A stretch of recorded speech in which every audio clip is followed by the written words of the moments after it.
শুনছেন Bengali Saga.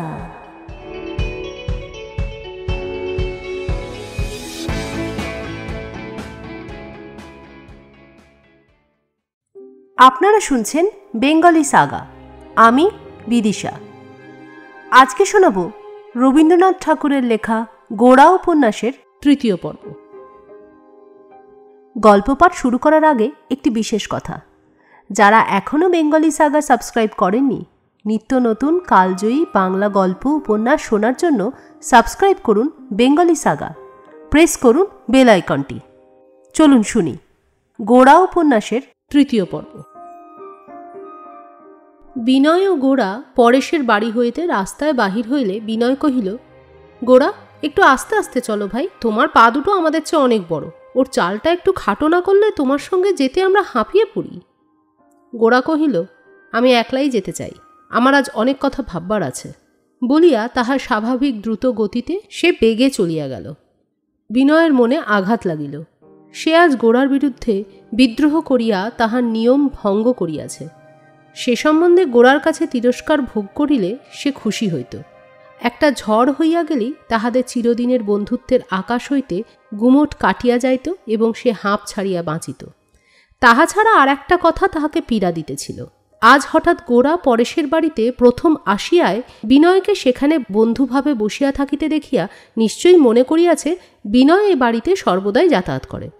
অবশ্য যাতায়াত করিলে যে কোনো অপরাধ আছে তাহা নহে।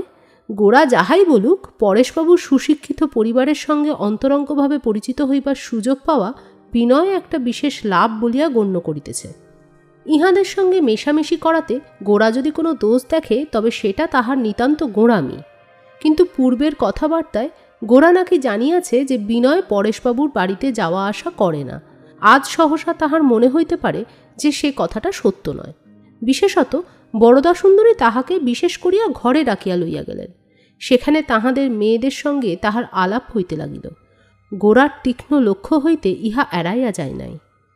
মেয়েদের সঙ্গে এইরূপ মেলামেশায় ও বরদাসুন্দরীর আত্মীয়তায় মনে মনে বিনয় ভারী একটা গৌরব ও আনন্দ অনুভব করিতেছিল। কিন্তু সেই সঙ্গে এই পরিবারে গোড়ার সঙ্গে তাহার আদরের পার্থক্য তাহাকে ভিতর ভিতর বাজিতেছিল। আজ পর্যন্ত এই দুই সহপাঠীর নিবিড় বন্ধুত্বের মাঝখানে কেহই বাধাস্বরূপ দাঁড়ায় নাই। একবার কেবল গোড়ার ব্রাহ্মসামাজিক উৎসাহে উভয়ের বন্ধুত্বে একটা ক্ষণিক আচ্ছাদন পড়িয়াছিল। কিন্তু পূর্বেই বলিয়াছি, বিনয়ের কাছে মত জিনিসটা খুব একটা বড় ব্যাপার নহে। সে মত লইয়া যতই লড়ালড়ি করুক না কেন, মানুষই তাহার কাছে বেশি সত্য। এবারে তাহাদের বন্ধুত্বের মাঝখানে মানুষের আড়াল পরিবার উপক্রম হইয়াছে বলিয়া সে ভয় পাইয়াছে। পরেশের পরিবারের সহিত সম্বন্ধকে বিনয় মূল্যবান বলিয়া জ্ঞান করিতেছে, কারণ তাহার জীবনে ঠিক এমন আনন্দের আস্বাদন সে আর আগে কখনো পায় নাই। কিন্তু গোড়ার বন্ধুত্ব বিনয়ের জীবনের অঙ্গীভূত। সেই বন্ধুত্ব হইতে বিবাহিত জীবনকেই সে কল্পনা করিতে পারে না। এ পর্যন্ত কোনো মানুষকেই বিনয় গোড়ার মতন তাহার হৃদয়ের এত কাছে আসিতে দেয় নাই। আজ পর্যন্ত সে কেবল বই পড়িয়াছে এবং গোড়ার সঙ্গে তর্ক করিয়াছে, ঝগড়া করিয়াছে, আর গোড়াকেই ভালোবাসিয়াছে। সংসারে আর কাহাকেও কিছুমাত্র আমল দিবার অবকাশই হয় নাই। গোড়ারও ভক্ত সম্প্রদায়ের অভাব নাই, কিন্তু বন্ধু বিনয় ছাড়া আর কেহই ছিল না। গোড়ার প্রকৃতির মধ্যে একটা নিঃসঙ্গতার ভাব আছে। এদিকে সে সামান্য লোকের সঙ্গে মিশিতে অবজ্ঞা করে না, অথচ নানাবিধ লোকের সঙ্গে ঘনিষ্ঠতা করা তাহার পক্ষে একেবারেই অসম্ভব। অধিকাংশ লোকই তাহার সঙ্গে একটা দূরত্ব অনুভব না করিয়া থাকিতে পারে না। আজ বিনয় বুঝিতে পারিল, পরেশবাবুর পরিজনদের প্রতি তাহার হৃদয় গভীরতর রূপে আকৃষ্ট হইতেছে, অথচ আলাপ বেশি দিনের নহে। ইহাতে সে গোড়ার কাছে যেন একটা অপরাধের লজ্জা বোধ করিতে লাগিল। এই যে বরদাসুন্দরী আজ বিনয়কে তাহার মেয়েদের ইংরেজি হস্তলিপি ও শিল্পকাজ দেখাইয়া ও আবৃত্তি শুনাইয়া মাতৃগর্ব প্রকাশ করিতেছিলেন, গোড়ার কাছে যে ইহা কিরূপ অবজ্ঞাজনক তাহা বিনয় মনে মনে সুস্পষ্ট কল্পনা করিতেছিল। বস্তুতই ইহার মধ্যে যথেষ্ট হাস্যকর ব্যাপার ছিল, এবং বরদাসুন্দরীর মেয়েরা যে অল্প স্বল্প ইংরাজি শিখিয়াছে, ইংরেজ মেমের কাছে প্রশংসা পাইয়াছে এবং লেফটেন্যান্ট গভর্নরের স্ত্রীর কাছে ক্ষণকালের জন্য প্রশ্রয় লাভ করিয়াছে, এই গর্বের মধ্যে এক হিসেবে একটা দীনতাও ছিল। কিন্তু এ সমস্ত বুঝিয়া জানিয়াও বিনয় এই ব্যাপারটাকে গোড়ার আদর্শ অনুসারে ঘৃণা করিতে পারে নাই। তাহার এই সমস্ত বেশ ভালোই লাগিতেছিল। লাবণ্যের মতো মেয়ে, মেয়েটি দিব্যি সুন্দর দেখিতে, তাহাতে কোনো সন্দেহ নাই। বিনয়কে নিজের হাতের লেখা মুরের কবিতা দেখাইয়া যে বেশ একটু অহংকার বোধ করিতেছিল, ইহাতে বিনয়েরও অহংকারের তৃপ্তি হইয়াছিল। বরদা সুন্দরীর মধ্যে একালের ঠিক রংটি ধরে নাই, অথচ তিনি অতিরিক্ত উদগ্রভাবে একালীয়তা ফলাইতে ব্যস্ত। বিনয়ের কাছে এই অসামঞ্জস্যের অসঙ্গতিটা ধরা পড়ে নাই যে তাহা নহে, তবুও বরদা সুন্দরীকে বিনয়ের বেশ ভালো লাগিয়াছিল। তাহার অহংকার ও অসহিষ্ণুতার সারল্যটুকুতে বিনয়ের প্রীতিবোধ হইয়াছিল। মেয়েরা যে তাহাদের হাসির শব্দে ঘর মধুর করিয়া রাখিয়াছে, চা তৈরি করিয়া পরিবেশন করিতেছে, নিজেদের হাতের শিল্পে ঘরের দেওয়াল সাজাইয়াছে এবং সেই সঙ্গে ইংরেজি কবিতা পড়িয়া উপভোগ করিতেছে, ইহা যতই সামান্য হোক, বিনয় ইহাতেই মুগ্ধ হইয়াছে। বিনয় এমন রস তাহার মানব সঙ্গ বিরল জীবনে আর কখনো পায় নাই। এই মেয়েদের বেশভূষা, হাসি, কথা, কাজকর্ম লইয়া কত মধুর ছবি যে সে মনে মনে আঁকিতে লাগিল, তাহার আর সংখ্যা নাই। শুধু বই পড়িয়া এবং মত লইয়া তর্ক করিতে করিতে যে ছেলে কখন যৌবনে পদার্পণ করিয়াছে জানিতেও পারে নাই, তাহার কাছে পরেশের এই সামান্য বাসাটির অভ্যন্তরে এক নতুন এবং আশ্চর্য জগৎ প্রকাশ পাইল।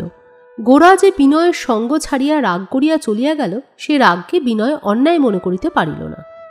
এই দুই বন্ধুর বহুদিনের সম্বন্ধে এতকাল পরে আজ একটা সত্যকার ব্যাঘাত আসিয়া উপস্থিত হইয়াছে। বর্ষারাত্রি স্তব্ধ অন্ধকারকে স্পন্দিত করিয়া মাঝে মাঝে মেঘ ডাকিয়া উঠিল। বিনয়ের মনে অত্যন্ত একটা ভার বোধ হইতে লাগিল। তাহার মনে হইল তাহার জীবন চিরদিন যে পথ বাহিয়া আসিতেছিল, আজ তাহা ছাড়িয়া দিয়া আর একটা নতুন পথ লইয়াছে। এই অন্ধকারের মধ্যে গোরা কোথায় গেল এবং সে কোথায় চলিল? বিচ্ছেদের মুখে প্রেমের বেগ বাড়িয়া ওঠে। গোরার প্রতি প্রেম বিনয়ের হৃদয়ে যে কত বৃহৎ এবং কত প্রবল, আজ সেই প্রেমে আঘাত লাগিবার দিনে তাহা বিনয় অনুভব করিল। বাসায় আসিয়া রাত্রির অন্ধকার এবং ঘরের নির্জনতাকে বিনয়ের অত্যন্ত নিবিড় এবং শূন্য বোধ হইতে লাগিল। গোরার বাড়ি যাইবার জন্য একবার সে বাহিরে আসিল, কিন্তু আজ রাত্রে গোরার সঙ্গে যে তাহার হৃদয়ের মিলন হইতে পারিবে এমন সে আশা করিতে পারিল না। তাই সে আবার ফিরিয়া গিয়া শ্রান্ত হইয়া বিছানার মধ্যে শুইয়া পড়িল। পরের দিন সকালে উঠিয়া তাহার মন হালকা হইয়া গেল। রাত্রে কল্পনায় সে আপন বেদনাকে অনাবশ্যক অত্যন্ত বাড়াইয়া তুলিয়াছিল। সকালে গোরার সহিত বন্ধুত্ব এবং পরেশের পরিবারের সহিত আলাপ তাহার কাছে একান্ত পরস্পর বিরোধী বলিয়া বোধ হইতে লাগিল। ব্যাপারখানা এমন কি গুরুতর, এই বলিয়া কাল রাত্রিকার মনোপীড়ায় আজ বিনয়ের হাসি পাইল। বিনয় কাঁধে একখানা চাদর লইয়া দ্রুতপদে গোরার বাড়ি আসিয়া উপস্থিত হইল। গোরা তখন তাহার নিচের ঘরে বসিয়া খবরের কাগজ পড়িতেছিল। বিনয় যখন রাস্তায়, তখনই গোরা তাহাকে দেখিতে পাইয়াছিল, কিন্তু আজ বিনয়ের আগমনে খবরের কাগজ হইতে তাহার দৃষ্টি উঠিল না। বিনয় আসিয়াই কোনো কথা না বলিয়া ফস করিয়া গোরার হাত হইতে কাগজখানা কাড়িয়া লইল। গোরা কহিল, বোধ করি তুমি ভুল করছ, আমি গৌরমোহন, একজন কুসংস্কারাচ্ছন্ন হিন্দু। বিনয় কহিল, ভুল তুমিই হয়তো করছ, আমি হচ্ছি শ্রীযুক্ত বিনয়, উক্ত গৌরমোহনের কুসংস্কারাচ্ছন্ন বন্ধু। গোরা, কিন্তু গৌরমোহন এতই বেহায়া যে সে তাহার কুসংস্কারের জন্য কারো কাছে কোনোদিন লজ্জাবোধ করে না। বিনয়, বিনয়ও ঠিক তদ্রূপ, তবে কিনা সে নিজের সংস্কার নিয়ে তেরে অন্যকে আক্রমণ করতে যায় না। দেখিতে দেখিতে দুই বন্ধুতে তুমুল তর্ক বাঁধিয়া উঠিল। পাড়া শুদ্ধ লোক বুঝিতে পারিল আজ গোরার সঙ্গে বিনয়ের সাক্ষাৎ ঘটিয়াছে। গোরা কহিল, তুমি যে পরেশবাবুর বাড়িতে যাতায়াত করছো সে কথা সেদিন আমার কাছে অস্বীকার করার কি দরকার ছিল? বিনয়, কোনো দরকারবশত অস্বীকার করিনি, যাতায়াত করিনি বলেই অস্বীকার করেছিলুম। এতদিন পরে কাল প্রথম তাহার বাড়িতে প্রবেশ করেছি।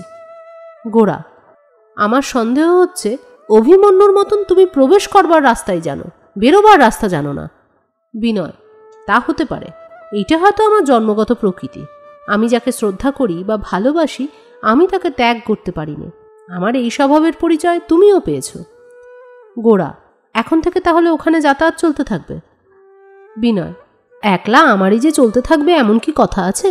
তোমারও তো চলৎশক্তি আছে, তুমি তো স্থাবর পদার্থ নও। গোরা, আমি তো যাই এবং আসি, কিন্তু তোমার যে লক্ষণ দেখলুম, তুমি যে একেবারে যাবারই দাখিল। গরম চা কিরকম লাগলো? বিনয়, কিছু কড়া লেগেছিল। গোরা, তবে? বিনয়, না খাওয়াটা তার চেয়ে বেশি করা লাগতো। গোরা, সমাজ পালনটা তাহলে কি কেবলমাত্র ভদ্রতা পালন? বিনয়, সবসময় নয়, কিন্তু দেখো গোরা, সমাজের সঙ্গে যেখানে হৃদয়ের সংঘাত বাঁধে সেখানে আমার পক্ষে। গোরা অধীর হইয়া উঠিয়া বিনয়কে কথাটা শেষ করিতেই দিল না। সে গর্জিয়া কহিল, হৃদয়?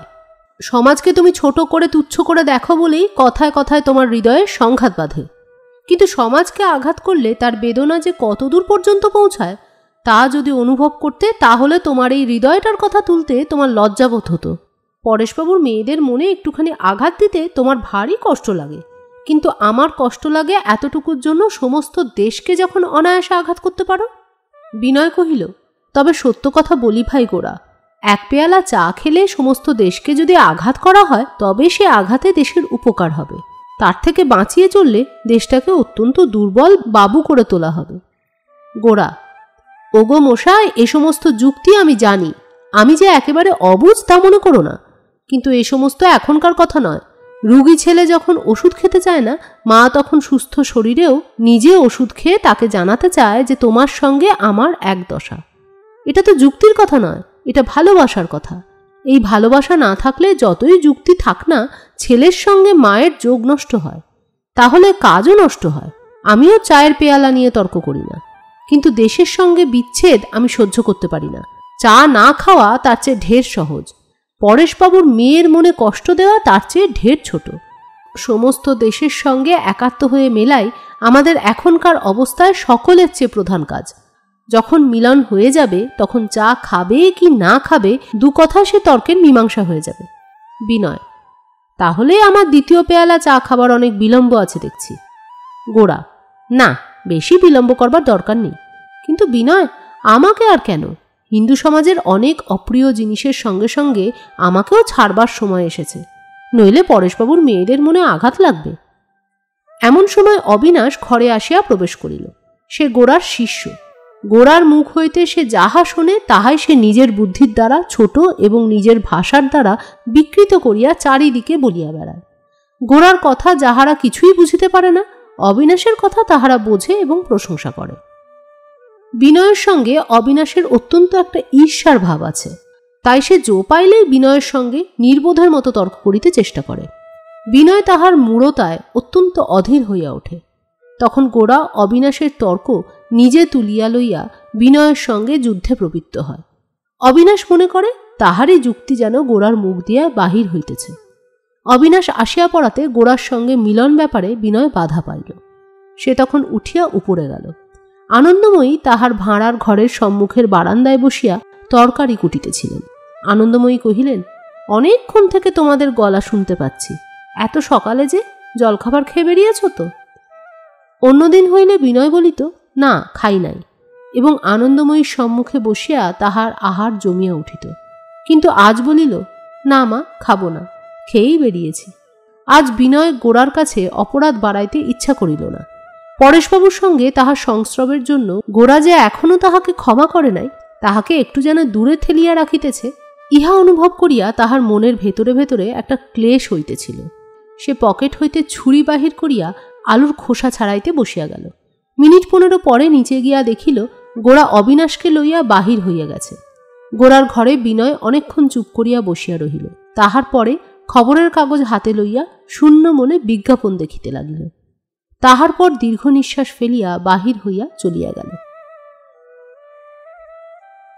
মধ্যাহ্নে গোরার কাছে যাইবার জন্য বিনয়ের মন আবার চঞ্চল হইয়া উঠিল। বিনয় গোরার কাছে নিজেকে নত করিতে কোনো দিন সংকোচ বোধ করে নাই, কিন্তু নিজের অভিমান না থাকিলে বন্ধুত্বের অভিমানকে ঠেকানো শক্ত। পরেশবাবুর কাছে ধরা দিয়া বিনয় গোরার প্রতি তাহার এতদিনকার নিষ্ঠায় একটু যেন খাটো হইয়াছে বলিয়া অপরাধ অনুভব করিতেছিল বটে, কিন্তু সেজন্য গোরা তাহাকে পরিহাস ও ভর্ৎসনা করিবে এই পর্যন্তই আশা করিয়াছিল। তাহাকে সে এমন করিয়া ঠেলিয়া রাখিবার চেষ্টা করিবে তাহা সে মনেও করে নাই। বাসা হইতে খানিকটা দূর বাহির হইয়া বিনয় আবার ফিরিয়া আসিল। বন্ধুত্ব পাছে অপমানিত হয় এই ভয়ে সে গোরার বাড়িতে যাইতে পারিল না। মধ্যাহ্নে আহারের পর গোরাকে একখানা চিঠি লিখিবে বলিয়া কাগজ কলম লইয়া বিনয় বসিয়াছে। বিনয় অকারণে কলমটাকে ভোতা অপরাধ দিয়া একটি ছুরি লইয়া অতিশয় যত্নে একটু একটু করিয়া তাহার সংস্কার করিতে লাগিতেছিল। এমন সময় নিচে হইতে বিনয় বলিয়া ডাক আসিল। বিনয় কলম ফেলিয়া তাড়াতাড়ি নিচে গিয়া বলিল, মহিম দাদা, আসুন, উপরে আসুন। মহিম উপরের ঘরে আসিয়া বিনয়ের খাটের ওপর বেশ চৌকা হইয়া বসিলেন এবং ঘরের আসবাবপত্র বেশ ভালো করিয়া নিরীক্ষণ করিয়া কহিলেন, দেখো বিনয়, তোমার বাসা যে আমি চিনি নে তা নয়, মাঝে মাঝে তোমার খবর নিয়ে যাই এমন ইচ্ছাও করে, কিন্তু আমি জানি তোমরা আজকালকার ভালো ছেলে, তোমাদের এখানে তামাকটি পাবার জো নেই, তাই বিশেষ প্রয়োজন না হলে। বিনয়কে ব্যস্ত হইয়া উঠিতে দেখিয়া মহিম কহিলেন, তুমি ভাবছ এখনই বাজার থেকে নতুন হুঁকো কিনে এনে আমাকে তামাক খাওয়াবে? সে চেষ্টা করো না। তামাক না দিলে ক্ষমা করতে পারবো, কিন্তু নতুন হুঁকোয় আনারি হাতের সাজা তামাক আমার সহ্য হবে না। এই বলিয়া মহিম বিছানা হইতে একটা হাত পাখা তুলিয়া লইয়া হাওয়া খাইতে খাইতে বলিলেন, আজ রবিবারের দিবানিদ্রাটা সম্পূর্ণ মাটি করে তোমার এখানে এসেছি, তার একটু কারণ আছে। আমার একটা উপকার তোমাকে করতেই হবে। বিনয়, কি উপকার? মহিম কহিলেন, আগে কথা দাও, তবে বলবো। বিনয়, আমার দ্বারা যদি সম্ভব হয় তবে তো। মহিম, কেবলমাত্র তোমার দ্বারাই সম্ভব, আর কিছু নয়, তুমি একবার হ্যাঁ বললেই হয়। বিনয়, আমাকে এত করে কেন বলছেন? আপনি তো জানেন আমি আপনাদের ঘরেরই লোক, পারলে আপনার উপকার করব না এ হতেই পারে না। মহিম পকেট হইতে একটা পানের দোনা বার করিয়া তাহা হইতে গোটা দুয়েক পান বিনয়কে দিয়া বাকি তিনটে নিজের মুখে পুরিল এবং চিবাইতে চিবাইতে কহিলেন, আমার শশীমুখীকে তো তুমি জানোই, দেখতে শুনতে নেহাত মন্দ নয়, অর্থাৎ বাপের মতো হয়নি, বয়স প্রায় 10-এর কাছাকাছি হলো, এখন ওকে পাত্রস্থ করবার সময় হয়েছে। কোন লক্ষ্মী ছাড়ার হাতে পড়বে এই ভেবে আমার তো রাত্রে ঘুম হয় না। বিনয় কহিল, ব্যস্ত হচ্ছেন কেন? এখনো সময় আছে। মহিম, নিজের মেয়ে যদি থাকতো তো বুঝতে কেন ব্যস্ত হচ্ছি। বছর গেলে বয়স আপনিই বাড়ে, কিন্তু পাত্র এখনো আসে না, কাজে দিন যত যায় মন ততই ব্যাকুল হয়ে ওঠে। এখন তুমি যদি একটু আশ্বাস দাও তাহলে না হয় দুদিন সবুর করতেও পারি। বিনয়, আমার তো বেশি লোকের সঙ্গে আলাপ পরিচয় নেই, কলকাতার মধ্যে আপনাদের বাড়ি ছাড়া আর কোনো বাড়ি জানি না বললেই হয়, তবু আমি খোঁজ করে দেখব। মহিম, শশীমুখীর স্বভাব চরিত্র তো জানো। বিনয়, জানি বই কি, ওকে এতটুকু বেলা থেকে দেখে আসছি, লক্ষ্মী মেয়ে। মহিম, তবে আর বেশি দূর খোঁজ করবার কি দরকার বাপু, ও মেয়ে তোমারই হাতে সমর্পণ করব। বিনয় ব্যস্ত হইয়া উঠিয়া কহিল, বলেন কি? মহিম, কেন, অন্যায় কি বলেছি? অবশ্য কুলে তোমরা আমাদের চেয়ে অনেক বড়, কিন্তু বিনয়, এত পড়াশোনা করে যদি তোমরা কুল মানবে তবে কি হলো? বিনয়, না না, কুলের কথা হচ্ছে না, কিন্তু বয়স যে। মহিম, বলো কি, শশীর বয়স কম কি হলো? হিঁদুর ঘরের মেয়ে তো মেম সাহেব নয়, সমাজকে তো উড়িয়ে দিলে চলে না। মহিম সহজে ছাড়বার পাত্র নহেন, বিনয়কে তিনি অস্থির করিয়া তুলিলেন। অবশেষে বিনয় কহিল, আমাকে একটু ভাববার সময় দিন। মহিম, আমি তো আজ রাত্রেই দিন স্থির করছি নে। বিনয়, তবু বাড়ির লোকেদের। মহিম, হ্যাঁ সে তো বটেই, তাদের মত নিতে হবে বই কি, তোমার খুড়োমশাই যখন বর্তমান আছেন তাহার অমতে তো কিছু হতে পারে না। এই বলিয়া পকেট হইতে দ্বিতীয় পানের দোনা নিঃশেষ করিয়া যেন কথাটি পাকাপাকি হইয়া আসিয়াছে এইরূপ ভাব করিয়া মহিম চলিয়া গেলেন। কিছুদিন পূর্বে আনন্দময়ী একবার শশীমুখীর সঙ্গে বিনয়ের বিবাহের প্রস্তাব আভাসে উত্থাপন করিয়াছিলেন, কিন্তু বিনয় তাহা কানেও তোলে নাই। আজ প্রস্তাবটা যে বিশেষ সঙ্গত বোধ হইল তাহা নহে, কিন্তু তবু কথাটা মনের মধ্যে একটুখানি যেন স্থান পাইল। বিনয়ের মনে হইল এই বিবাহ ঘটিলে আত্মীয়তা সম্বন্ধে গোড়া তাহাকে কোনোদিন ঠেলিতে পারিবে না। হৃদয়াবেগের সঙ্গে জড়িত করাকে ইংরেজিয়ানা বলিয়াই সে এতদিন পরিহাস করিয়া আসিয়াছে। তাই শশীমুখীকে বিবাহ করাটা আজ তাহার কাছে অসম্ভব বলিয়া বোধ হইল না। মহিমের এই প্রস্তাব লইয়া গোড়ার সঙ্গে পরামর্শ করিবার যে একটা উপলক্ষ জুটিল, আপাতত ইহাতেই সে খুশি হইল। বিনয়ের ইচ্ছা গোড়া এই লইয়া তাহাকে একটু পীড়াপিড়ি করে। মহিমকে সহজে সম্মতি না দিলে মহিম গোড়াকে দিয়া তাহাকে অনুরোধ করাইবার চেষ্টা করিবে, ইহাতে বিনয়ের সন্দেহ ছিল না। এই সমস্ত আলোচনা করিয়া বিনয়ের মনের অবসাদ কাটিয়া গেল। সে তখনই গোড়ার বাড়ি যাইবার জন্য প্রস্তুত হইয়া চাদর কাঁধে বাহির হইয়া পড়িল। অল্প একটু দূরে যাইতেই পশ্চাৎ হইতে শুনিতে পাইল, বিনয়বাবু। পিছন ফিরিয়া দেখিল সতীশ তাহাকে ডাকিতেছে। সতীশকে সঙ্গে লইয়া আবার বিনয় বাসায় প্রবেশ করিল। সতীশ পকেট হইতে রুমালের পুটুলি বাহির করিয়া কহিল, এর মধ্যে কি আছে বলুন দেখি। বিনয় মরার মাথা, কুকুরের বাচ্চা প্রভৃতি নানা অসম্ভব জিনিসের নাম করিয়া সতীশের নিকট তর্জন লাভ করিল। তখন সতীশ তাহার রুমাল খুলিয়া গোটা 5 কালো কালো ফল বাহির করিয়া জিজ্ঞাসা করিল, এ কি বলুন দেখি। বিনয় যাহা মুখে আসিল তাহাই বলিল। অবশেষে পরাভব স্বীকার করিলে সতীশ কহিল, রেঙ্গুনে তাহার এক মামা আছে, তিনি সেখানকার এই ফল তাহার মার কাছে পাঠাইয়া দিয়াছেন। মা তাহারই 5টা বিনয়বাবুকে উপহার পাঠাইয়াছেন। ব্রহ্মদেশের ম্যাঙ্গোস্টিন ফল তখনকার দিনে কলিকাতায় সুলভ ছিল না, তাই বিনয় ফলগুলি নাড়িয়া চাড়িয়া টিপিয়া টুপিয়া কহিল, সতীশবাবু, ফলগুলো খাবো কি করে? সতীশ বিনয়ের এই অজ্ঞতায় হাসিয়া কহিল, দেখবেন কামড়ে খাবেন না, যেন ছুরি দিয়ে কেটে খেতে হয়। সতীশ নিজেই এই ফল কামড় দিয়া খাইবার নিষ্ফল চেষ্টা করিয়া আজ কিছুক্ষণ পূর্বে আত্মীয় স্বজনদের কাছে হাস্যস্পদ হইয়াছে। সেই জন্য বিনয়ের অনভিজ্ঞতায় বিজ্ঞজনিত হাস্য করিয়া তাহার মনের বেদনা দূর করিল। তাহার পরে 2 অসমবয়সী বন্ধুর মধ্যে কিছুক্ষণ কৌতুকালাপ হইলে পর সতীশ কহিল, বিনয়বাবু, মা বলেছেন আপনার যদি সময় থাকে আমাদের বাড়ি আসতে হবে, আজ লীলার জন্মদিন। বিনয় বলিল, আজ ভাই আমার সময় হবে না, আজ আমি আর এক জায়গায় যাচ্ছি। সতীশ, কোথায় যাচ্ছেন? বিনয়, আমার বন্ধুর বাড়িতে। সতীশ, আপনার সেই বন্ধু? বিনয়, হ্যাঁ। বন্ধুর বাড়ি যেতে পারেন অথচ আমাদের বাড়ি যাবেন না? ইহার যৌক্তিকতা সতীশ বুঝিতে পারিল না। বিশেষত বিনয়ের এই বন্ধুকে সতীশের ভালো লাগে নাই। সে যেন স্কুলের হেডমাস্টারের চেয়ে কড়া লোক। তাহাকে আর্গিন শুনাইয়া কেহ যশ লাভ করিবে সে এমন ব্যক্তিই নয়। এমন লোকের কাছে যাইবার জন্য বিনয় যে কিছুমাত্র প্রয়োজন অনুভব করিবে তাহা সতীশের কাছে ভালোই লাগিল না। সে কহিল, না বিনয়বাবু, আপনি আমাদের বাড়ি আসুন।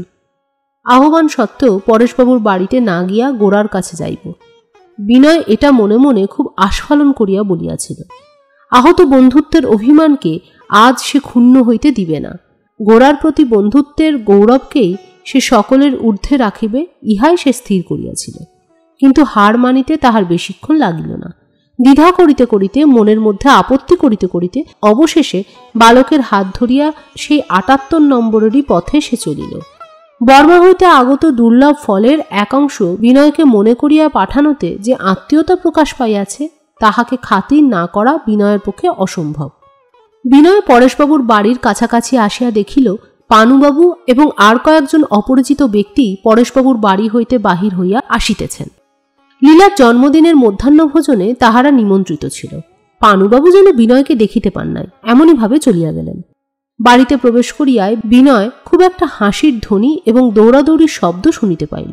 সুধীর লাবণ্যর চাবি চুরি করিয়াছে। শুধু তাই নয়, দেরাজের মধ্যে লাবণ্যের খাতা আছে এবং সেই খাতার মধ্যে কবির যশ প্রার্থিনীর উপহাস্যতার উপকরণ আছে। তাহাই এই দস্যুর লোকসমাজে উদ্ঘাটন করিবে বলিয়া শাসাইতেছে। ইহা লইয়া উভয় পক্ষ যখন দ্বন্দ্ব চলিতেছে, এমন সময় রঙ্গভূমিতে বিনয় প্রবেশ করিল। তাহাকে দেখিয়া লাবণ্যের দল মুহূর্তের মধ্যে অন্তর্ধান করিল। সতীশ তাহাদের কৌতুকের ভাগ লইবার জন্য তাহাদের পশ্চাতে ছুটিল।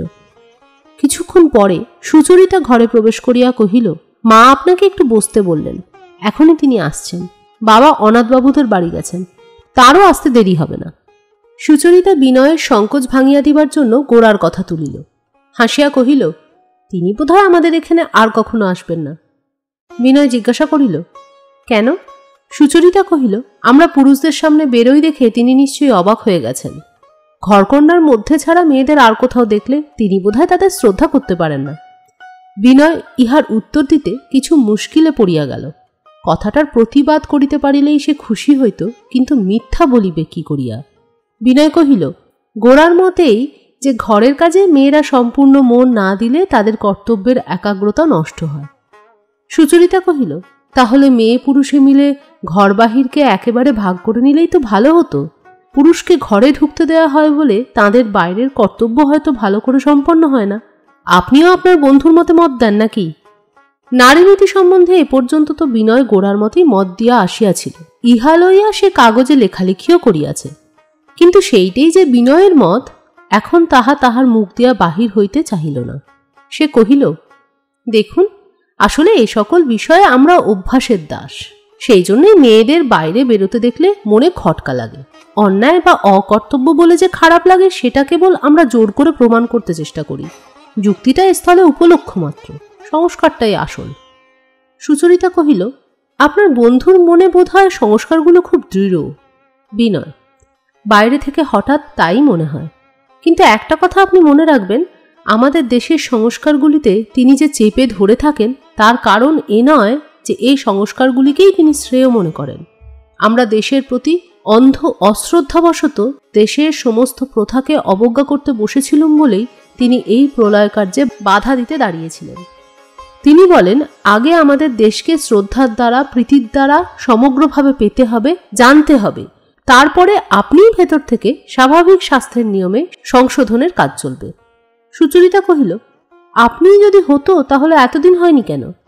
বিনয়, হয়নি তার কারণ ইতিপূর্বে দেশ বলে আমাদের সমস্ত দেশকে, জাতি বলে আমাদের সমস্ত জাতিকে এক করে দেখতে পারিনি। তখন যদি বা আমাদের স্বজাতিকে অশ্রদ্ধা করিনি, তেমনই শ্রদ্ধাও করিনি, অর্থাৎ তাকে লক্ষ্যই করা যায়নি। সেই জন্যেই তার শক্তি জাগেনি। একসময় রোগীর দিকে না তাকিয়ে তাকে বিনা চিকিৎসায়, বিনা পথ্যে ফেলে রাখা হয়েছিল। এখন তাকে ডাক্তারখানায় আনা হয়েছে বটে, কিন্তু ডাক্তার তাকে এতই অশ্রদ্ধা করে যে একে একে তার অঙ্গ প্রত্যঙ্গ কেটে ফেলা ছাড়া আর কোনো দীর্ঘ শুশ্রূষা সাধ্য চিকিৎসা সম্বন্ধে সে ধৈর্য ধরে বিচার করে না। এই সময়ে আমার বন্ধু ডাক্তারটি বলেছেন, আমার এই পরমাত্মীয়টিকে যে চিকিৎসার চোটে আগাগোড়া নিঃশেষ করে ফেলবে, এ আমি সহ্য করতে পারবো না। এখন আমি এই ছেদন কার্য একেবারেই বন্ধ করে দেব এবং অনুকূল পথ্য দ্বারা আগে এর নিজের ভেতরকার জীবনী শক্তিকে জাগিয়ে তুলব, তারপরে ছেদন করলেও রোগী সইতে পারবে, ছেদন না করলেও হয়তো রোগী সেরে উঠবে। গোরা বলেন, গভীর শ্রদ্ধাই আমাদের দেশের বর্তমান অবস্থায় সকলের চেয়ে বড় পথ্য। এই শ্রদ্ধার অভাবেই আমরা দেশকে সমগ্রভাবে জানতে পারছি না বলেই তার সম্বন্ধে যা ব্যবস্থা করছি তা কুব্যবস্থা হয়ে উঠছে। দেশকে ভালো না বাসলে তাকে ভালো করে জানবার ধৈর্য থাকে না, তাকে না জানলে তার ভালো করতে চাইলেও তার ভালো করা যায় না। সুচরিতা একটু একটু করিয়া খোঁচা দিয়া দিয়া গোরার সম্বন্ধে আলোচনা নিবিতে দিল না। বিনয়ও গোরার পক্ষে তাহার যাহা কিছু বলিবার তাহা খুব ভালো করিয়াই বলিতে লাগিল। এমন যুক্তির কথা এমন দৃষ্টান্ত দিয়া এমন গুছাইয়া আর কখনো যেন সে বলে নাই। গোরাও তাহার নিজের মত এমন পরিষ্কার করিয়া, এমন উজ্জ্বল করিয়া বলিতে পারিত কিনা সন্দেহ। বিনয়ের বুদ্ধি ও প্রকাশ ক্ষমতার এই অপূর্ব উত্তেজনায় তাহার মনে একটা আনন্দ জন্মিতে লাগিল এবং সেই আনন্দে তাহার মুখ উদ্দীপ্ত হইয়া উঠিল। বিনয় কহিল, দেখুন, শাস্ত্রে বলে আত্মানাং বিদ্ধি, আপনাকে জানো, নহিলে মুক্তি কিছুতেই নেই। আমি আপনাকে বলছি, আমার বন্ধু গোরা ভারতবর্ষের সেই আত্মবোধের প্রকাশ রূপে আবির্ভূত হয়েছে। তাকে আমি সামান্য লোক বলে মনে করতে পারিনি। আমাদের সকলের মন যখন তুচ্ছ আকর্ষণে, নতুনের প্রলোভনে বাহিরের দিকে ছড়িয়ে পড়েছে, তখন ওই একটিমাত্র লোক এই সমস্ত বিক্ষিপ্ততার মাঝখানে অটলভাবে দাঁড়িয়ে সিংহ গর্জনে সেই পুরাতন মন্ত্র বলছে, আত্মানাং বিদ্ধি। এই আলোচনা আরো অনেকক্ষণ চলিতে পারিত। সুচরিতাও ব্যগ্র হইয়া শুনিতেছিল। হঠাৎ পাশের ঘর হইতে সতীশ চিৎকার করিয়া আবৃত্তি আরম্ভ করিল, বলো না কাতর স্বরে না করি বিচার, জীবন স্বপন সম মায়ার সংসার। বেচারা সতীশ পৃথিবীর অতিথি অভ্যাগতদের সামনে বিদ্যা ফলাইবার কোনো অবকাশ পায় না। লীলা পর্যন্ত ইংরেজি কবিতা আওড়াইয়া সভা গরম করিয়া তোলে, কিন্তু সতীশকে বরদা সুন্দরী ডাকেন না। অথচ লীলার সঙ্গে সকল বিষয়ে সতীশের খুব একটা প্রতিযোগিতা আছে। কোনো মতে লীলার দর্প চূর্ণ করা সতীশের জীবনের প্রধান সুখ। বিনয়ের সম্মুখে কাল লীলার পরীক্ষা হইয়া গেছে। তখন অনাহত সতীশ ছাড়াইয়া উঠিবার কোনো চেষ্টা করিতে পারে নাই। চেষ্টা করিলেও বরদা সুন্দরী তখনই তাহাকে দাবাইয়া দিতেন। তাই সে আজ পাশের ঘরে যেন আপন মনে উচ্চস্বরে কাব্যচর্চায় প্রবৃত্ত হইল। শুনিয়া সুচরিতা হাস্য সম্বরণ করিতে পারিল না। এমন সময় লীলা তাহার মুক্ত বেণী দোলাইয়া ঘরে ঢুকিয়া সুচরিতার গলা জড়াইয়া ধরিয়া তাহার কানে কানে কি একটা বলিল। অমনি সতীশ ছুটিয়া তাহার পিছনে আসিয়া কহিল, আচ্ছা লীলা, বলো দেখি, মনোযোগ মানে কি? লীলা কহিল, বলবো না। সতীশ, ইস, বলবো না, জানো না তাই বলো না। বিনয় সতীশকে কাছে টানিয়া লইয়া হাসিয়া কহিল, তুমি বলো দেখি, মনোযোগ মানে কি? সতীশ সগর্বে মাথা তুলিয়া কহিল, মনোযোগ মানে মনোনিবেশ। সুচরিতা জিজ্ঞাসা করিল, মনোনিবেশ বলতে কি বোঝায়? আত্মীয় না হইলে আত্মীয়কে এমন বিপদে কে ফেলিতে পারে? সতীশ প্রশ্নটা যেন শুনিতে পায় নাই, এমনই ভাবে লাফাইতে লাফাইতে ঘর হইতে বাহির হইয়া গেল। বিনয় আজ পরেশবাবুর বাড়ি হইতে সকাল সকাল বিদায় লইয়া গোরার কাছে যাইবে নিশ্চয় স্থির করিয়া আসিয়াছিল। বিশেষত গোরার কথা বলিতে বলিতে গোরার কাছে যাইবার উৎসাহও তাহার মনে প্রবল হইয়া উঠিল। তাই সে ঘড়িতে 4টে বাজিতে শুনিয়া তাড়াতাড়ি চৌকি ছাড়িয়া উঠিয়া পড়িল।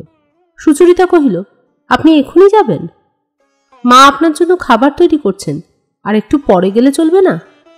বিনয়ের পক্ষে এ তো প্রশ্ন নয়, এ হুকুম। সে তখনই বসিয়া পড়িল। লাবণ্য রঙিন রেশমের কাপড়ে সাজিয়া গুজিয়া ঘরে প্রবেশ করিয়া কহিল, দিদি, খাবার তৈরি হয়েছে, মা ছাতে আসতে বললেন। ছাতে আসিয়া বিনয়কে আহারে প্রবৃত্ত হইতে হইল। বরদা সুন্দরী তাহার সব সন্তানদের জীবন বৃত্তান্ত আলোচনা করিতে লাগিলেন। ললিতা সুচরিতাকে ঘরে টানিয়া লইয়া গেল। লাবণ্য একটা চৌকিতে বসিয়া ঘাড় হেঁট করিয়া 2 লোহার কাঠি লইয়া বুনানির কার্যে লাগিল। তাহাকে কবে একজন বলিয়াছিল, বুনানির সময় তাহার কোমল আঙুলগুলির খেলা ভারী সুন্দর দেখায়। সেই অবধি লোকের সাক্ষাতে বিনা প্রয়োজনে বুনানি করা তাহার অভ্যাস হইয়া গিয়াছিল। পরেশ আসিলেন। সন্ধ্যা হইয়া আসিল। আজ রবিবারে উপাসনা মন্দিরে যাইবার কথা। বরদা সুন্দরী বিনয়কে কহিলেন, যদি আপত্তি না থাকে আমাদের সঙ্গে সমাজে যাবেন? ইহার পর কোনো ওজোর আপত্তি করা চলে না। 2 গাড়িতে ভাগ করিয়া সকলে উপাসনালয়ে গেলেন। ফিরিবার সময় যখন গাড়িতে উঠিতেছেন তখন হঠাৎ সুচরিতা চমকিয়া উঠিয়া কহিল, ওই যে গৌরমোহনবাবু যাচ্ছেন। গোরা যে এই দলকে দেখিতে পাইয়াছিল তাহাতে কাহারও সন্দেহ ছিল না, কিন্তু যেন দেখিতে পাই নাই এইরূপ ভাব করিয়া সে বেগে চলিয়া গেল। গোরার এই উদ্ধত অশিষ্টতায় বিনয় পরেশবাবুদের কাছে লজ্জিত হইয়া মাথা হেঁট করিল, কিন্তু সে মনে মনে স্পষ্ট বুঝিল বিনয়কেই এই দলের মধ্যে দেখিয়া গোরা এমন প্রবল বেগে বিমুখ হইয়া চলিয়া গেল। এতক্ষণ তাহার মনের মধ্যে যে একটি আনন্দের আলো জ্বলিতেছিল তাহা একেবারে নিবিয়া গেল। সুচরিতার বিনয়ের মনের ভাব ও তাহার কারণটা তখনই বুঝিতে পারিল, এবং বিনয়ের মতো বন্ধুর প্রতি গোরার এই অবিচারে ও ব্রাহ্মদের প্রতি তাহার এই অন্যায় অশ্রদ্ধায় গোরার ওপরে আবার তাহার রাগ হইল। কোনো মতে গোরার পরাভব ঘটে এই সে মনে মনে ইচ্ছা করিল। গোরা যখন মধ্যাহ্নে খাইতে বসিল, আনন্দময়ী আস্তে আস্তে কথা পারিলেন। আজ সকালে বিনয় এসেছিল, তোমার সঙ্গে দেখা হয়নি? গোরা খাবার থালা হইতে মুখ না তুলিয়া কহিল, হ্যাঁ, হয়েছিল। আনন্দময়ী অনেকক্ষণ চুপ করিয়া বসিয়া রহিলেন। তাহার পর কহিলেন, তাকে থাকতে বলেছিলুম, কিন্তু সে কেমন অন্যমনস্ক হয়ে চলে গেল। গোরা কোনো উত্তর করিল না। আনন্দময়ী কহিলেন, তার মনে কি একটা কষ্ট হয়েছে গোরা। আমি তাকে এমন কখনো দেখিনি। আমার মন বড় খারাপ হয়ে আছে। গোরা চুপ করিয়া খাইতে লাগিল। আনন্দময়ী অত্যন্ত স্নেহ করিতেন বলিয়াই গোরাকে মনে মনে একটু ভয় করিতেন। সে যখন নিজে তাহার কাছে মন না খুলিত তখন তিনি তাহাকে কোনো কথা লইয়া পীড়াপিড়ি করিতেন না। অন্যদিন হইলে এইখানেই চুপ করিয়া যাইতেন, কিন্তু আজ বিনয়ের জন্য তাহার মন বড় বেদনা পাইতেছিল বলিয়াই কহিলেন, দেখো গোরা, একটা কথা বলি, রাগ করো না। ভগবান অনেক মানুষ সৃষ্টি করেছেন, কিন্তু সকলের জন্য কেবল একটি মাত্র পথ খুলে রাখেননি। বিনয় তোমাকে প্রাণের মতো ভালোবাসে, তাই সে তোমার কাছ থেকে সমস্তই সহ্য করে, কিন্তু তোমারই পথে তাকে চলতে হবে, এ জবরদস্তি করলে সেটা সুখের হবে না। গোরা কহিল, মা, আরেকটু দুধ এনে দাও। কথাটা এইখানেই চুকিয়া গেল। আহারান্তে আনন্দময়ী তাহার তক্তাপোষে চুপ করিয়া বসিয়া সেলাই করিতে লাগিলেন। লক্ষ্মিয়া বাড়ির বিশেষ কোনো বৃত্তের দুর্ব্যবহার সম্বন্ধীয় আলোচনায় আনন্দময়ীকে টানিবার বৃথা চেষ্টা করিয়া মেজের ওপর শুইয়া পড়িয়া ঘুমাইতে লাগিল। গোরা চিঠিপত্র লিখিয়া অনেকটা সময় কাটাইয়া দিল। গোরা তাহার ওপর রাগ করিয়াছে বিনয় তাহা আজ সকালে স্পষ্ট দেখিয়া গেছে। তবু যে সে এই রাগ মিটাইবার জন্য গোরার কাছে আসিবে না ইহা হইতেই পারে না জানিয়া সে সকল কর্মের মধ্যেই বিনয়ের পদশব্দের জন্য কান পাতিয়া রহিল। বেলা বহিয়া গেল, বিনয় আসিল না। লেখা ছাড়িয়া গোরা উঠিবে মনে করিতেছে, মহিম আসিয়া ঘরে ঢুকিলেন। আসিয়াই চৌকিতে বসিয়া পড়িয়া কহিলেন, শশীমুখীর বিয়ের কথা কিছু ভাবছ গোরা? এ কথা গোরা একদিনের জন্যও ভাবে নাই, সুতরাং অপরাধীর মতন তাহাকে চুপ করিয়া থাকিতে হইল। বাজারের পাত্রের মূল্য যে কিরূপ চড়া এবং ঘরে অর্থের অবস্থা যে কিরূপ অসচ্ছল, তাহা আলোচনা করিয়া গোরাকে একটা উপায় ভাবিতে বলিলেন।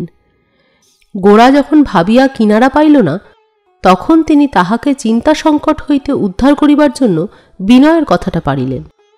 এত ঘোরফের করিবার কোনো প্রয়োজন ছিল না, কিন্তু মহিম গোরাকে মুখে যাই বলুন মনে মনে ভয় করিতেন। এ প্রসঙ্গে বিনয়ের কথা যে উঠিতে পারে, গোরা তাহা কখনো স্বপ্নেও ভাবে নাই।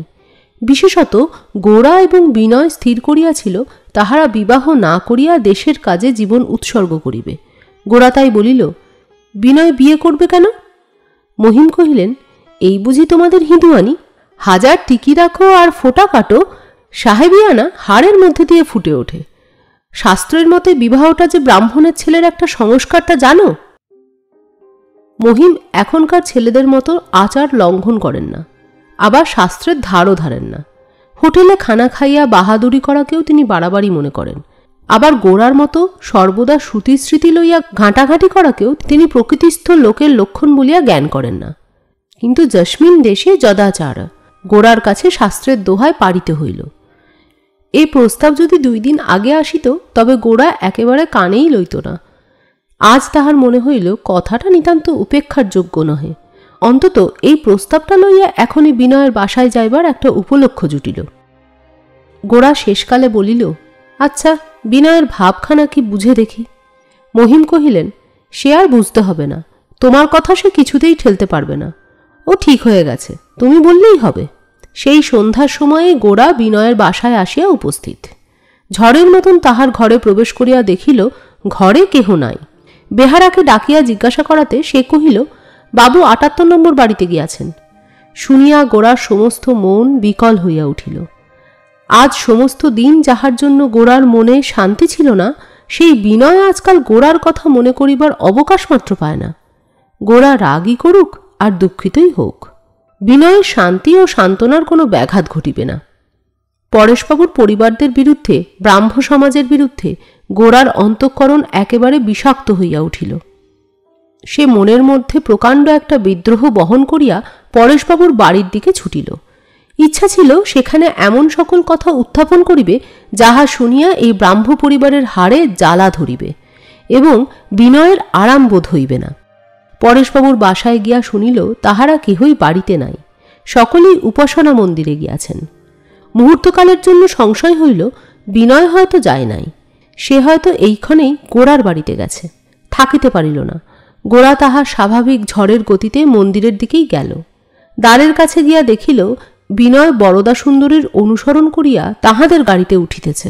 সমস্ত রাস্তার মাঝখানে নির্লজ্জের মতন অন্য পরিবারের মেয়েদের সঙ্গে এক গাড়িতে গিয়া বসিতেছে। মুড়ো নাগপাশে এমনই করিয়াই ধরা দিতে হয়, এত সত্বর, এত সহজে? তবে বন্ধুত্বের আর ভদ্রস্থতা নাই। গোরা ঝড়ের মতোই ছুটিয়া চলিয়া গেল, আর গাড়ির অন্ধকারের মধ্যে বিনয় রাস্তার দিকে তাকাইয়া চুপ করিয়া বসিয়া রহিল।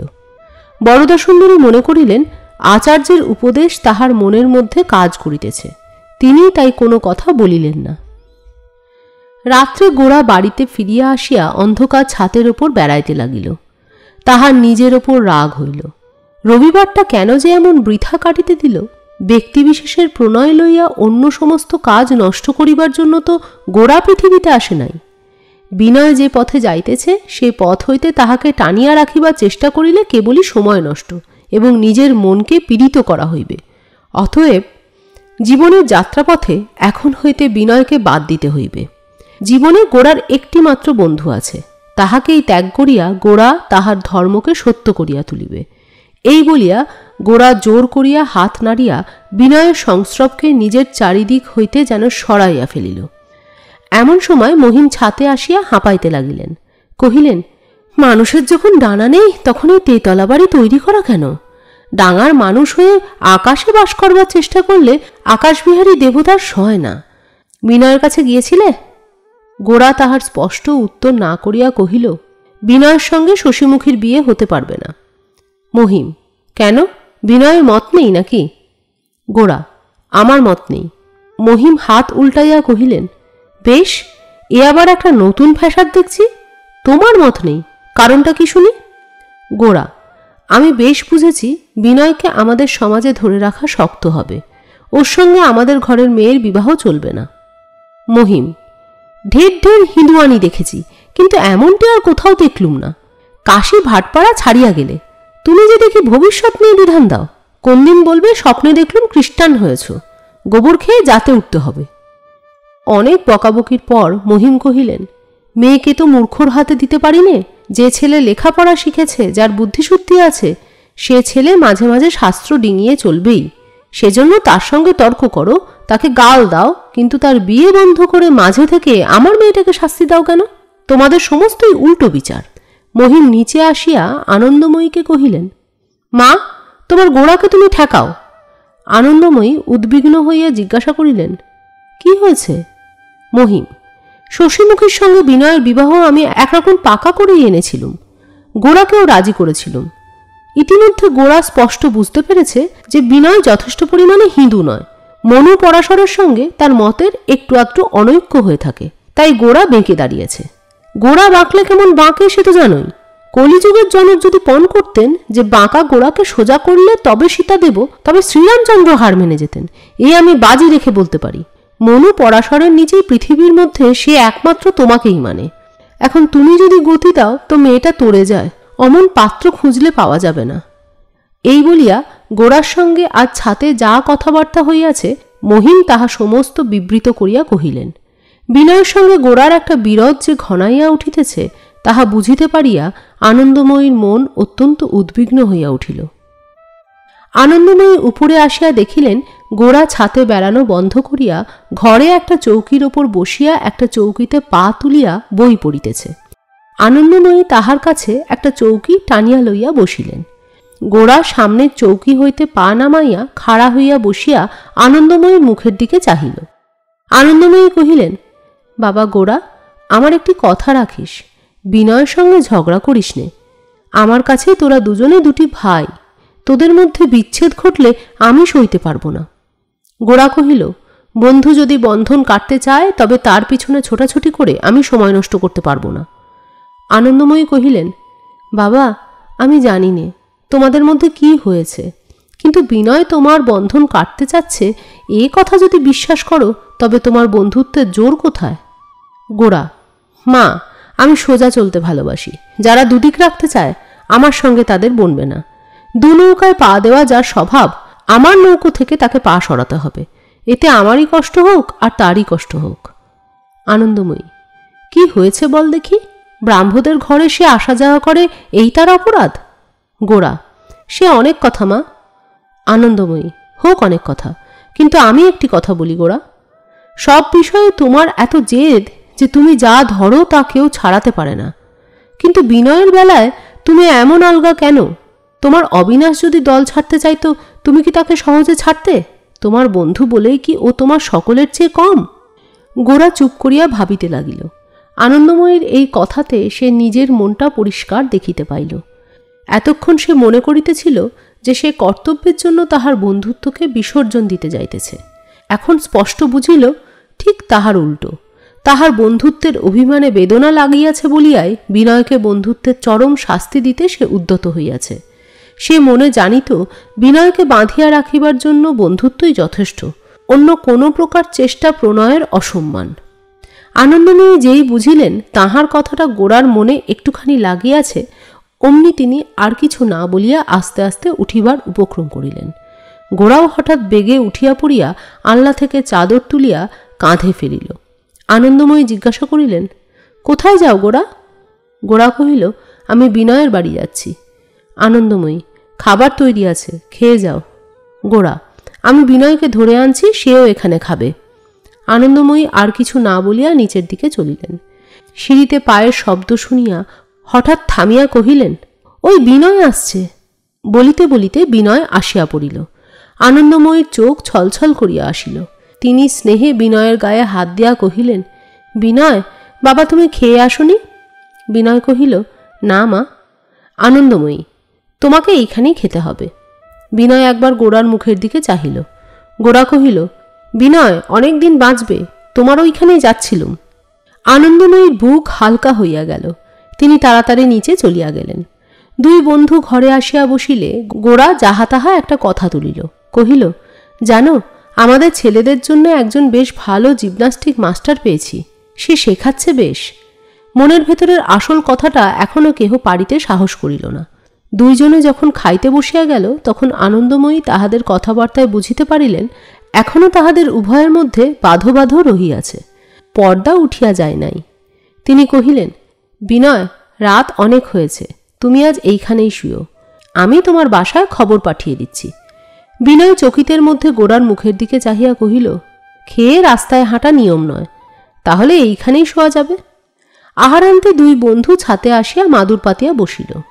ভাদ্র মাস পড়িয়াছে, শুক্লপক্ষের জ্যোৎস্নায় আকাশ ভাসিয়া যাইতেছে। হালকা পাতলা সাদা মেঘ ক্ষণিক ঘুমের ঘোরের মতো মাঝে মাঝে চাঁদকে একটুখানি ঝাপসা করিয়া দিয়া আস্তে আস্তে উড়িয়া চলিতেছে। চারিদিকে দিগন্ত পর্যন্ত নানা আয়তনের উঁচু নিচু ছাদের শ্রেণী ছায়াতে আলোতে এবং মাঝে মাঝে গাছের মাথার সঙ্গে মিশিয়া যেন সম্পূর্ণ প্রয়োজনহীন একটা প্রকাণ্ড অবাস্তব খেয়ালের মতন পড়িয়া রহিয়াছে। গির্জার ঘড়িতে 11টার ঘণ্টা বাজিল। বরফওয়ালা তাহার শেষ হাঁক হাঁকিয়া চলিয়া গেল। গাড়ির শব্দ মন্দ হইয়া আসিতেছে। গোড়াদের গলিতে জাগরণের লক্ষণ নাই। কেবল প্রতিবেশীর আস্থা বলে কাঠের মেঝের ওপর ঘোড়ার খুরের শব্দ এক একবার শোনা যাইতেছে এবং কুকুর ঘেউ ঘেউ করিয়া উঠিতেছে। দুইজনে অনেকক্ষণ চুপ করিয়া রহিল। তাহার পরে বিনয় প্রথমটা একটু দ্বিধা করিয়া অবশেষে পরিপূর্ণ বেগে তাহার মনের কথাকে বন্ধনমুক্ত করিয়া দিল। বিনয় কহিল, ভাই গোড়া, আমার বুক ভরে উঠেছে। আমি জানি এসব বিষয়ে তোমার মন নেই, কিন্তু তোমাকে না বললে আমি বাঁচব না। আমি ভালো মন্দ কিছুই বুঝতে পারছি না, কিন্তু এটা নিশ্চয় এর সঙ্গে কোনো চাতুরি খাটবে না। বইতে অনেক কথা পড়েছি এবং এতদিন মনে করে এসেছি, সব জানি। ঠিক যেন ছবিতে জল দেখে মনে করতুম সাঁতার দেওয়া খুব সহজ, কিন্তু আজ জলের মধ্যে পড়ে এক মুহূর্তে বুঝতে পেরেছি এ তো ফাঁকি নয়। এই বলিয়া বিনয় তাহার জীবনের এই আশ্চর্য আবির্ভাবকে একান্ত চেষ্টায় গোড়ার সম্মুখে উদ্ঘাটিত করিতে লাগিল। বিনয় বলিতে লাগিল, আজকাল তাহার কাছে সমস্ত দিন ও রাত্রির মধ্যে কোথাও যেন কিছু ফাঁক নাই, সমস্ত আকাশের মধ্যে কোথাও যেন কোনো রন্ধ্র নাই, সমস্ত একেবারে নিবিড়ভাবে ভরিয়া গেছে। বসন্তকালের মৌচাক যেমন মধুতে ভরিয়া ফাটিয়া যাইতে চায় তেমনিতর। আগে এই বিশ্ব চরাচরের অনেকখানি তাহার জীবনের বাহিরে পড়িয়া থাকিত। যেটুকুতে তাহার প্রয়োজন সেইটুকুতেই তাহার দৃষ্টিবদ্ধ ছিল। আজ সমস্তই তাহার সম্মুখে আসিতেছে, সমস্তই তাহাকে স্পর্শ করিতেছে, সমস্তই একটা নতুন অর্থে পূর্ণ হইয়া উঠিতেছে। সে জানিত না পৃথিবীকে সে এত ভালোবাসে, আকাশ এমন আশ্চর্য, আলোক এমন অপূর্ব, রাস্তার অপরিচিত পথিকের প্রবাহ এমন গভীরভাবে সত্য। তাহার ইচ্ছা করে সকলের জন্য সে একটা কিছু করে। তাহার সমস্ত শক্তিকে আকাশের সূর্যের মতন সে জগতের চিরন্তন সামগ্রী করিয়া তোলে। বিনয় যে কোনো ব্যক্তিবিশেষের প্রসঙ্গে এই সমস্ত কথা বলিতেছে তাহা হঠাৎ মনে হয় না। সে যেন কাহারও নাম মুখে আনিতে পারে না, আভাস দিতে গেলেও কুণ্ঠিত হইয়া পড়ে। এই যে আলোচনা করিতেছে ইহার জন্য সে যেন কাহার প্রতি অপরাধ অনুভব করিতেছে। ইহা অন্যায়, ইহা অপমান। কিন্তু আজ এই নির্জন রাত্রে নিস্তব্ধ আকাশে বন্ধুর পাশে বসিয়া এই অন্যায়টুকু সে কোনো মতেই কাটাইতে পারিল না। সে কি মুখ, প্রাণের আভা তাহার কপলের কোমলতার মধ্যে কি সুকুমার ভাব প্রকাশ পাইতেছে। হাসিতে তাহার অন্তঃকরণ কি আশ্চর্য আলোর মতন ফুটিয়া পড়ে। ললাটে কি বুদ্ধি, এবং ঘন পল্লবের ছায়াতলে দুই চক্ষুর মধ্যে কি নিবিড় অনির্বচনীয়তা। আর সেই দুটি হাত সেবা এবং স্নেহকে, সৌন্দর্যকে সার্থক করিবার জন্য প্রস্তুত হইয়া আছে। সে যেন কথা কহিতেছে। বিনয় নিজের জীবনের যৌবনকে ধন্য জ্ঞান করিতেছে। এই আনন্দ তাহার বুকের মধ্যে যেন ফুলিয়া ফুলিয়া উঠিতেছে। পৃথিবীর অধিকাংশ লোকই যাহা না দেখিয়াই জীবন সাঙ্গ করে, বিনয় যে তাহাকে এমন করিয়া চোখের সামনে মূর্তিমান দেখিতে পাইবে, ইহার চেয়ে আশ্চর্য কিছুই নাই। কিন্তু এ কি পাগলামি? এ কি অন্যায়? হোক অন্যায়, আর তো ঠেকাইয়া রাখা যায় না। এই স্রোতেই যদি কোনো একটা কূলে তুলিয়ে দেয় তো ভালো, আর যদি ভাসাইয়া দেয়, যদি তলাইয়া লয়, তবে উপায় কি? মুশকিলেই যে উদ্ধারের ইচ্ছাও হয় না। এতদিনকার সমস্ত সংস্কার, সমস্ত স্থিতি হারাইয়া চলিয়া যাওয়াই যেন জীবনের সার্থক পরিণাম। গোরা চুপ করিয়া শুনিতে লাগিল। এই ছাতে এমনই নির্জন নিষুপ্ত জ্যোৎস্নারাত্রে আরও অনেক দিন দুজনে অনেক কথা হইয়া গেছে। কত সাহিত্য, কত লোকচরিত্র, কত সমাজহিতের আলোচনা, ভবিষ্যৎ জীবনযাত্রা সম্বন্ধে দুইজনের কত সংকল্প। কিন্তু এমন কথা ইহার পূর্বে আর কোনোদিন হয় নাই। মানব হৃদয়ের এমন একটা সত্য পদার্থ, এমন একটা প্রবল প্রকাশ এমন করিয়া গোরার সামনে আসিয়া পড়ে নাই। এই সমস্ত ব্যাপারকে সে এতদিন কবিত্বের আবর্জনা বলিয়া সম্পূর্ণ উপেক্ষা করিয়া আসিয়াছে। আজ সে ইহাকে এত কাছে দেখিল যে ইহাকে আর অস্বীকার করিতে পারিল না। শুধু তাহাই নয়, ইহার বেগ তাহার মনকে ঠেলা দিল। ইহার পুলক তাহার সমস্ত শরীরের মধ্যে বিদ্যুতের মতন খেলিয়া গেল। তাহার যৌবনের একটা অগোচর অংশের পর্দা মুহূর্তের জন্য হাওয়ায় উড়িয়া গেল, এবং সেই এতদিনকার রুদ্ধ কক্ষে এই শরৎ নিশীথের জ্যোৎস্না প্রবেশ করিয়া একটা মায়া বিস্তার করিয়া দিল। চন্দ্র কখন একসময় ছাদগুলার নিচে নামিয়া গেল। পূর্ব দিকে তখন নিদ্রিত মুখের হাসির মতন একটুখানি আলোকের আভাস দিয়াছে। এতক্ষণ পরে বিনয়ের মনটা হালকা হইয়া একটা সংকোচ উপস্থিত হইল। একটুখানি চুপ করিয়া থাকিয়া বলিল, আমার এ সমস্ত কথা তোমার কাছে খুব ছোট। তুমি আমাকে হয়তো মনে মনে অবজ্ঞা করছো, কিন্তু কি করব বলো, কখনো তোমার কাছে কিচ্ছু লুকাইনি, আজও লুকোলুম না। তুমি বোঝো আর না বোঝো। গোরা বলিল, বিনয়, এসব কথা আমি যে ঠিক বুঝি তাহা বলিতে পারিনে। দুদিন আগে তুমিও বুঝতে না। জীবন ব্যাপারের মধ্যে এই সমস্ত আবেগ এবং আবেশ আমার কাছে যে আজ পর্যন্ত অত্যন্ত ছোট ঠেকেছে, সে কথাও অস্বীকার করিতে পারিনে। তাই বলে এটা যে বাস্তবিকই ছোট তা হয়তো নয়। এর শক্তি, এর গভীরতা আমি প্রত্যক্ষ করিনি বলেই এটা আমার কাছে বস্তুহীন মায়ার মতো ঠেকেছে। কিন্তু তোমার এত বড় উপলব্ধিকে আজ আমি মিথ্যে বলবো কি করে? আসল কথা হচ্ছে এই, যে লোক যে ক্ষেত্রে আছে সে ক্ষেত্রের বাইরের সত্য যদি তার কাছে ছোট হয়ে না থাকে, তবে সে ব্যক্তি কাজ করতেই পারে না। এই জন্যই ঈশ্বর দূরের জিনিসকে মানুষের দৃষ্টির কাছে খাটো করে দিয়েছেন। সব সত্যকেই সমান প্রত্যক্ষ করিয়ে তাকে মহা বিপদে ফেলেননি। আমাদের একটা দিক বেছে নিতেই হবে। সব একসঙ্গে আঁকড়ে ধরবার লোভ ছাড়তেই হবে, নইলে সত্যকেই পাবো না। তুমি যেখানে দাঁড়িয়ে সত্যের যে মূর্তিকে প্রত্যক্ষ করছো, আমি সেখানে সেই মূর্তিকে অভিবাদন করতে যেতে পারবো না। তাহলে আমার জীবনের সত্যকে হারাতে হবে, হয় এদিক নয় ওদিক। বিনয় কহিল, হয় বিনয় নয় গোরা। আমি নিজেকে ভরে নিতে দাঁড়িয়েছি, তুমি নিজেকে ত্যাগ করতে দাঁড়িয়েছ। গোরা অসহিষ্ণু হইয়া কহিল, বিনয়, তুমি মুখে মুখে বই রচনা করো না। তোমার কথা শুনে আমি একটা কথা স্পষ্ট বুঝতে পেরেছি। তোমার জীবনে তুমি আজ একটা প্রবল সত্যের সামনে মুখোমুখি দাঁড়িয়েছ, তার সঙ্গে ফাঁকি চলে না। সত্যকে উপলব্ধি করলেই তার কাছে আত্মসমর্পণ করতেই হবে, সে আর থাকবার জো নেই। আমি যে ক্ষেত্রে দাঁড়িয়েছি সেই ক্ষেত্রের সত্যকেও অমনি করেই একদিন আমি উপলব্ধি করব, এই আমার আকাঙ্ক্ষা। তুমি এতদিন বই পড়া প্রেমের পরিচয়ে পরিতৃপ্ত ছিলে, আমিও বই পড়া স্বদেশপ্রেমকেই জানি। প্রেম আজ তোমার কাছে যখনই প্রত্যক্ষ হলো, বুঝতে পেরেছ বইয়ের জিনিসের চেয়ে কত সত্য। এ তোমার সমস্ত জগৎ চরাচর অধিকার করে বসেছে, কোথাও তুমি এর কাছ থেকে নিষ্কৃতি পাচ্ছ না। স্বদেশপ্রেম যেদিন আমার সম্মুখে এমনই সর্বাঙ্গীনভাবে প্রত্যক্ষগোচর হবে, সেদিন আমারও আর রক্ষা নেই। সেদিন সে আমার ধন প্রাণ, আমার অস্থিমজ্জা রক্ত, আমার আকাশ আলোক, আমার সমস্তই অনায়াসে আকর্ষণ করে নিতে পারবে। স্বদেশের সেই সত্য মূর্তি যে কি আশ্চর্য অপরূপ, কি সুনিশ্চিত সুগোচর, তার আনন্দ, তার বেদনা যে কি প্রচণ্ড প্রবল, যা বন্যা স্রোতের মতন জীবন মৃত্যুকে এক মুহূর্তে লঙ্ঘন করে যায়, তা আজ তোমার কথা শুনে মনে মনে অল্প স্বল্প অনুভব করতে পারছি। তোমার জীবনের এই অভিজ্ঞতা আমার জীবনকে আজ আঘাত করেছে। তুমি যা পেয়েছ তা আমি কোনোদিন বুঝতে পারবো কিনা জানি না, কিন্তু আমি যা পেতে চাই তার আস্বাদ যেন তোমার ভেতর দিয়েই আমি অনুভব করছি। বলিতে বলিতে গোরা মাদুর ছাড়িয়া উঠিয়া ছাতে বেড়াইতে লাগিল। পূর্ব দিকের উষার আভাস তাহার কাছে যেন একটা বাক্যের মতো বার্তার মতন প্রকাশ পাইল, যেন প্রাচীন তপবনের একটা বেদ মন্ত্রের মতো উচ্চারিত হইয়া উঠিল। তাহার সমস্ত শরীরে কাঁটা দিল।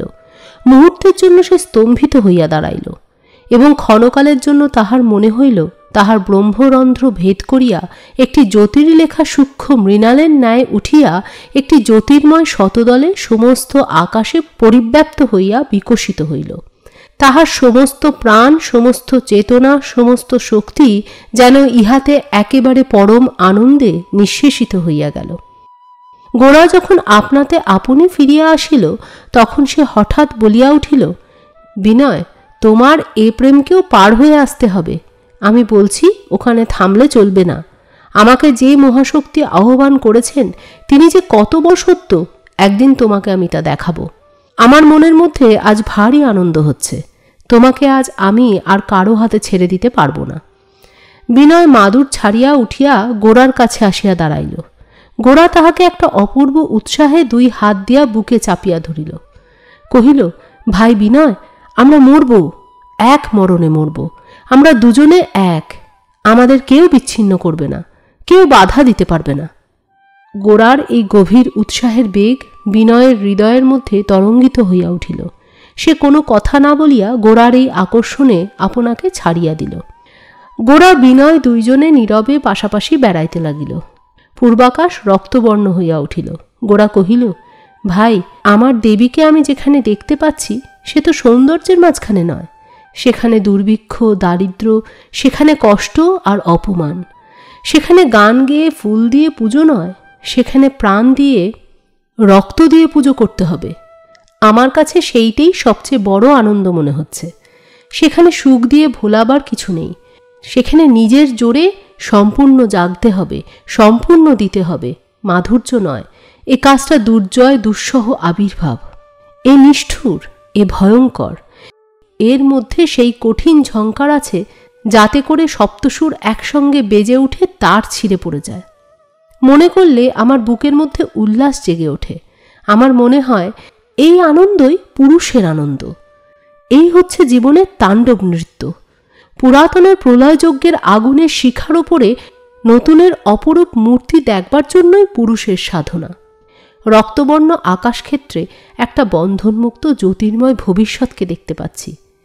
আজকেকার এই আসন্ন প্রভাতের মধ্যেই দেখতে পাচ্ছি, দেখো আমার বুকের ভেতরে কে ডমরু বাজাচ্ছে। বলিয়া বিনয়ের হাত লইয়া গোরা নিজের বুকের ওপরে চাপিয়া ধরিল। বিনয় কহিল, ভাই গোরা, আমি তোমার সঙ্গেই যাব, কিন্তু আমি তোমাকে বলছি, আমাকে কোনোদিন তুমি দ্বিধা করতে দিও না। একেবারে ভাগ্যের মতো নির্দয় হয়ে আমাকে টেনে নিয়ে যেও। আমাদের দুইজনের এক পথ, কিন্তু আমাদের শক্তি তো সমান নয়। গোরা কহিল, আমাদের প্রকৃতির মধ্যে ভেদ আছে, কিন্তু একটা মহৎ আনন্দ আমাদের ভিন্ন প্রকৃতিকে এক করে দেবে। তোমাতে আমাদের যে ভালোবাসা আছে তার চেয়ে বড় প্রেমে আমাদের এক করে দেবে। সেই প্রেম যতক্ষণে সত্য না হবে ততক্ষণে আমাদের দুজনের মধ্যে পদে পদে অনেক আঘাত, সংঘাত, বিরোধ, বিচ্ছেদ ঘটতে থাকবে। তারপরে একদিন আমরা সমস্ত ভুলে গিয়ে, আমাদের পার্থক্যকে, আমাদের বন্ধুত্বকেও ভুলে গিয়ে একটা প্রকাণ্ড, একটা প্রচণ্ড আত্মপরিহারের মধ্যে অটল বলে মিলে গিয়ে দাঁড়াতে পারব। সেই কঠিন আনন্দই আমাদের বন্ধুত্বের শেষ পরিণাম হবে। বিনয় গোরার হাত ধরিয়া কহিল, তাই হোক। গোরা কহিল, ততদিন কিন্তু আমি তোমাকে অনেক কষ্ট দেব। আমার সব অত্যাচার তোমাকে সইতে হবে। কেননা আমাদের বন্ধুত্বকেই জীবনের শেষ লক্ষ্য করে দেখতে পারবো না। যেমন করে হোক তাকেই বাঁচিয়ে চলবার চেষ্টা করে তার অসম্মান করব না। এতে যদি বন্ধুত্ব ভেঙে পড়ে তাহলে উপায় নেই, কিন্তু যদি বেঁচে থাকে তাহলে বন্ধুত্ব সার্থক হবে। এমন সময় দুইজনেই পদশব্দে চমকিয়া পিছনে চাহিয়া দেখিল আনন্দময়ী ছাতে আসিয়াছেন। তিনি দুইজনের হাত ধরিয়া ঘরের দিকে টানিয়া লইয়া কহিলেন, চলো, শোবে চলো। দুজনেই বলিল, আর ঘুম হবে না মা? হবে বলিয়া আনন্দময়ী দুই বন্ধুকে জোর করিয়া বিছানায় পাশাপাশি শোয়াইয়া দিলেন এবং ঘরের দরজা বন্ধ করিয়া দিয়া দুজনের শিয়রের কাছে পাখা করিতে বসিলেন।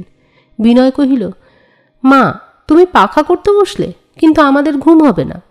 আনন্দময়ী কহিলেন, কেমন না হয় দেখব। আমি চলে গেলেই তোমরা আবার কথা আরম্ভ করে দেবে, সেটি হচ্ছে না। দুইজনে ঘুমাইয়া পড়িলে আনন্দময়ী আস্তে আস্তে ঘর হইতে বাহির হইয়া আসিলেন। সিঁড়ি দিয়া নামিবার সময় দেখিলেন মহিম উপরে উঠিয়া আসিতেছে। আনন্দময়ী কহিলেন, এখন না, কাল সমস্ত রাত ওরা ঘুমোয়নি, আমি এইমাত্র ওদের ঘুম পাড়িয়ে আসছি। মহিম কহিলেন, বাসরে, একেই বলে বন্ধুত্ব। বিয়ের কথাটা উঠেছিল কিনা জানো? আনন্দময়ী, জানি নে। মহিম, বোধহয় একটা কিছু ঠিক হয়ে গেছে। ঘুম ভাঙবে কখন? শীঘ্র বিয়েটা না হলে বিঘ্ন অনেক আছে।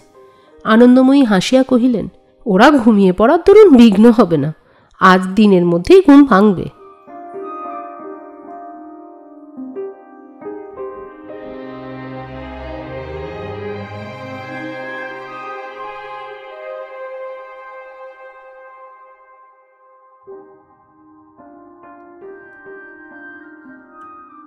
আজকের নিবেদন এখানেই শেষ করছি। কয়েকদিনের মধ্যেই নিয়ে আসব গোরার পরবর্তী পর্ব। ততদিন সুস্থ থাকুন, সঙ্গে থাকুন, শুনতে থাকুন বেঙ্গলি সাগা। আজ আসি, টাটা।